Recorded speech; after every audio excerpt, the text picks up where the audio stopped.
We cannot be in a digital age and claim that we want to build a digitally inclusive country. Meanwhile, our legislations are dinosaurs. To reset the work environment, to allow women either work from home for an additional 3 months, give them their work schedules, let them breastfeed their kids. For me, it's a no-brainer. As a country and as an industry, that I will work towards an equitable representation of females in all these initiatives that government is going to roll out, be it the 1 Million Coders program, the BPO startup ecosystem, the FinTech Fund. There will be a positive discrimination under my watch for women-led tech businesses.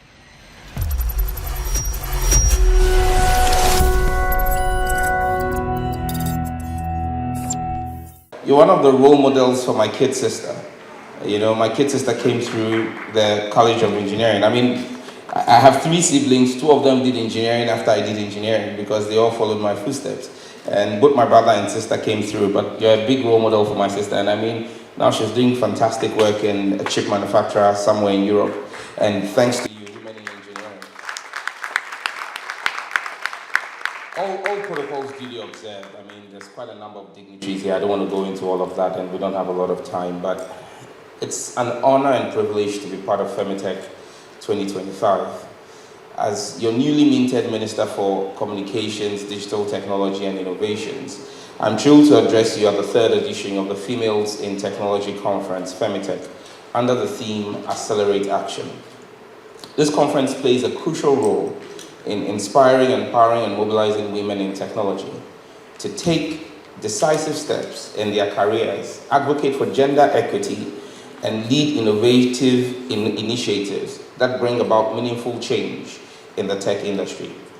As your keynote speaker, I'm particularly excited to discuss the sub-theme, Championing Gender Equity, the impact of male leadership in advancing women in ICT. In this globally interconnected era, we have a unique opportunity to reshape the narrative surrounding gender equity in the ICT sector, while concurrently driving technological innovation. The ITU indicates that women in Africa are 26% less likely than men to use the internet, highlighting an urgent need for transformation. Addressing these disparities is not only vital for the empowerment of women, but also essential for the advancement of the entire youth and tech ecosystem. In Ghana, women are making remarkable strides in the ICT sector, and I just highlighted the role of Professor A.C. Kaufman, significantly contributing to innovation and economic growth. Numerous women have founded successful startups, which is not only creating jobs, but also tackling local challenges through technology. Women, such as Madame Emma Mami Efwatando, the founder of Outspoken Edge, a brand that offers digital marketing services to other brands. Lucy Quist, who we all know, formerly the managing director for Vodafone Ghana, and then CEO of Airtel Ghana. She made a name in the industry, in the telecom industry, as the first Ghanaian lady to lead a multinational telecom company. We have Angela Tremantin Jimo, currently the executive director and regional head of IBM West, East, and North Africa. And I met Angela about 2 weeks ago at the ministry to see the things we could do together in the ecosystem. We also have Estelle Akrofi-Soa, who is the current head of C-Squared Ghana, and she's a former Google Ghana country manager and the former managing director of Busy Internet. Another fantastic woman I met when I met the Chamber of Telecoms last week. You also have our quintessential Farida Bedwe, who's a software engineer and co-founder of Logicel, a fintech company in Ghana. Ladies and gentlemen, across Africa, we're witnessing an increasing number of women assuming leadership roles in the ICT sector, delivering change and fostering innovation. According to the ITU again, women represent 30% of the global ICT workforce, and this figure is steadily rising on the African continent. However, while we celebrate this achievement, we must confront the stark reality of gender disparity in the field. The World Economic Forum reports that women constitute only 28% of the workforce in STEM-related jobs, and with an even lower percentage in ICT roles. More alarmingly, the gender pay gap in the ICT sector is significant. Research indicates that women in technology earn approximately 20% less than their male counterparts for equivalent roles. This gap not only undermines the contribution of women, but also stifles our collective progress as a society. And as minister, I'll be working with tech companies and society to see how well we bridge the pay gap between men and women in equal pay roles in the ecosystem. One of the things we're going to do is to champion gender equity using the role of male leaders. And I'm excited that we have a male leader, Kofi Annan, who's championing the Femitech conference. While male leaders have made commendable strides to support women, there remains much more to be accomplished. As leaders, and this is to the men in the room, as leaders, we possess the power to influence policies that promote gender equity and bear a profound responsibility to uplift our female colleagues in addressing the inequalities that persist in our sector. Here are 3 pivotal actions that we can undertake. 1, we can promote inclusive hiring practices. We must advocate for hiring practices that prioritize diversity. This entails implementing unbiased recruitment processes and actively seeking diverse candidate pools. Research indicates that companies embracing diversity are 35% more likely to outperform their industry peers. And sometime last year, I attended the Commonwealth Parliamentary Association program on artificial intelligence in Singapore. And it was interesting and instructive to note that a number of HR tools, which are AI powered, are actually, the machine learning is actually male biased. And so most HR tools you use are inherently biased against women or female applicants. And so that's one thing that as an industry we need to begin to look at. Because when you use the AI HR tools, the AI-powered HR tools to process the applications, because the large language models that, or the data sets and the machine learning was done largely by male engineers, the AI tools that we're beginning to use in most of our work is gender biased.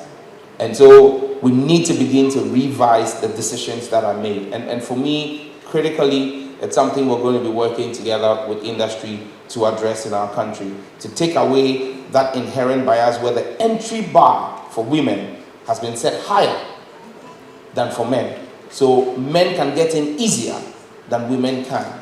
That is unacceptable and that must change. The second thing we will do is mentorship and sponsorship.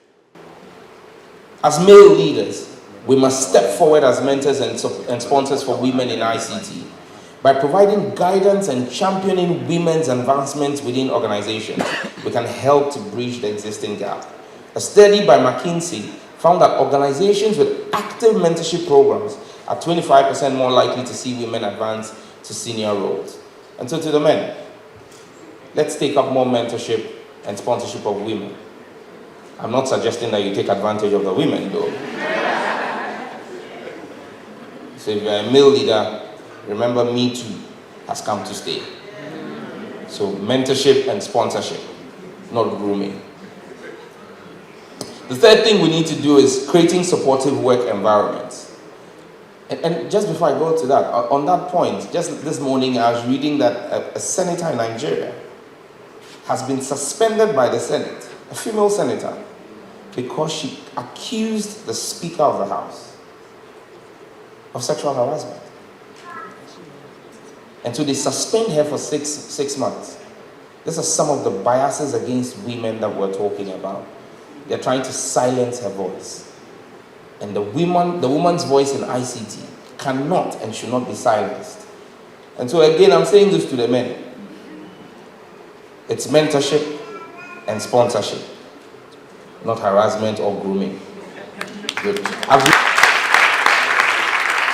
It is essential for us to cultivate workplaces that promote work-life balance, offer flexible working arrangements, and prioritize mental health. When women feel supported, they are more likely to thrive and remain in the industry, contributing their skills and perspectives. You cannot, and we cannot, myself included, hold a woman's biological makeup against her progression in the world of work. For every one of us who's a man, a responsible one at that, you must have a wife.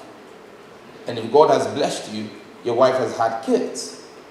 And so you must understand that women at a certain point in time, especially as we're trying to push in more young women into the world of tech, at a point in time, we'll have to build families. And our work ethics, the work environment must be such that it will engender and support women through that phase of their lives, so that they can grow in work, but also build robust families. You know my position from Parliament. I'm a family values advocate. I believe that we should have proper families, a man, woman, and children. And so women must be allowed to have children, but it must not come at the expense of them progressing in the world of work. You cannot punish a woman for having children. And so to male leaders, make sure that if a woman has, and you know, we've got this, is it 2 months or 3 months maternity leave? 3 months. Yeah, 3 months maternity leave. I mean, it's in our manifesto that we're going to add an extra month or something to make it 4 months. But I still believe that even after maternity leave, after 4 months, I believe that kids must at least have a minimum of 6 months breastfeeding. And so let us have work environments that support our women. And COVID has taught us that it is possible to do those things. So because I like to sound politically correct, when it comes to the workforce, it is possible to reset the work environment, to allow women either work from home for an additional 3 months, give them their work schedules, let them breastfeed their kids. For me, it's a no-brainer. As a country and as an industry, we must set the pace. Because if you have women working in tech, then it means the ability to work from home exists already. And so give them additional 3 months to work from home so they can bring up their children properly. Our focus as a government is the implementation of programs that seek to deepen the digital experience of Ghanaians by creating the right environment to foster the development of the right digital culture for innovation to thrive, while at the same time putting in measures to ensure a safer cyberspace. The key steps that John Mahama administration is taking through the ministry includes the review. First and foremost, we've ordered a review of all the sector legislation to bring them in tandem with recent developments in the ecosystem. We cannot be operating with legislation that are old in such a dynamic sector where things change by the day. The process has started in all our agencies, and just this morning I received an email from the Director General of CASE with a new draft bill for the Kofi Annan Center of Excellence, because I've instructed all my agencies to review their legislation. We cannot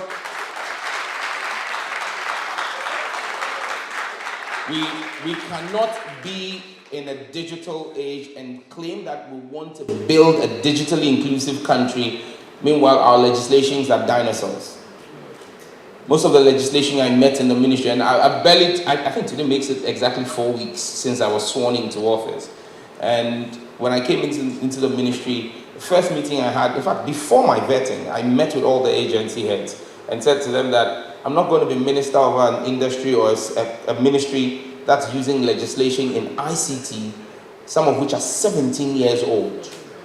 I mean, you're kidding yourself, you know? So I've asked all the agencies to review their legislation, and before June this year, I'll be laying fresh legislation before Parliament for all the 11 agencies under the ministry to ensure that our legislation is forward-looking. Environment. We must ensure that we have the people with the right skills to take advantage of the opportunities it brings. In light of this, the President of the Republic, His Excellency John Dramani Mahama, as part of his social contract, 120-day social contract, has highlighted the fact that the 1 million coders program will be launched before the first 120 days in office. And so we will start the 1 million coders program under our Digital Jobs Initiative, and this is to provide our youth with the right digital skills. Again, let me commend the leadership and the Director General of the Kofi Annan Center of Excellence on his proactiveness in delivering on that. I gave them a 14-day mandate to provide me curriculum, standardized curriculum for the training across the country for our 1 million coders. And I received that at the end of last week before I traveled to Barcelona. And I've reviewed it, I've sent it to the presidency, it's been approved, and we'll start work with that curriculum. And since I have people from the academia here, the plan to roll out the 1 million coders is going to work very closely with academia. I intend to make sure, when I was in the university, again, we had com skills. As a compulsory course, we had to do a 2-credit course. Those of you who were in the university around between 2000 and 2005, you realize they introduced it at that time. And all of us, I mean, in engineering faculty, we're asking ourselves, com skills, what for? But if you didn't do it, you won't graduate. And so we're going to be having a meeting with all vice chancellors to introduce our coding as a compulsory course in all our universities, which you must do before you graduate.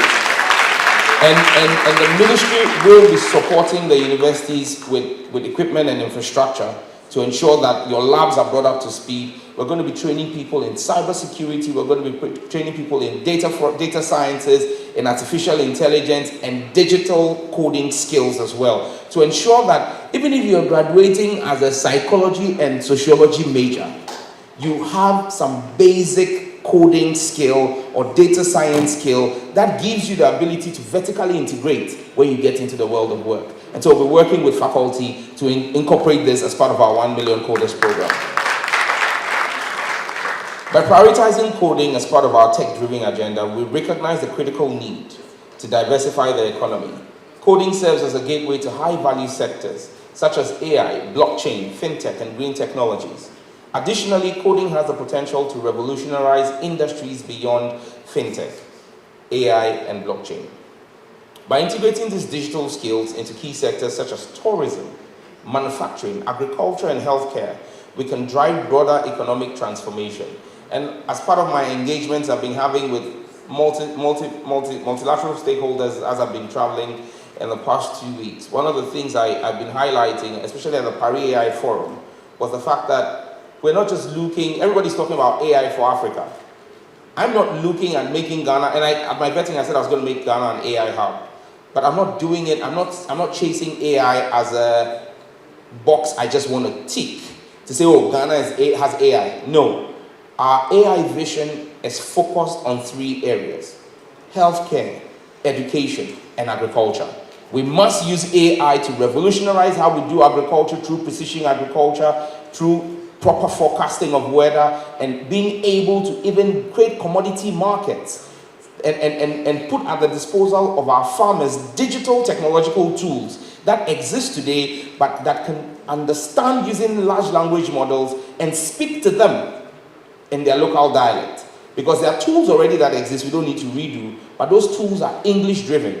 And if a farmer speaks Dagbani or Dangme and doesn't know how to read English, he can't use those tools. But an AI tool could interface between that app and the farmer and give him the power of technology in his mother tongue. That's what we want to do. We want to use AI to be able to send education to remote communities and villages where we can actually have tailored programs for various kids. We want to be able to do telemedicine where we don't need to put a doctor in every village, but with the power of 5G technology and AI, we can take medical services to the most remote parts of our country where we have our community information centers and be able to give them primary health care in their mother tongue. So that's what we want to do with AI.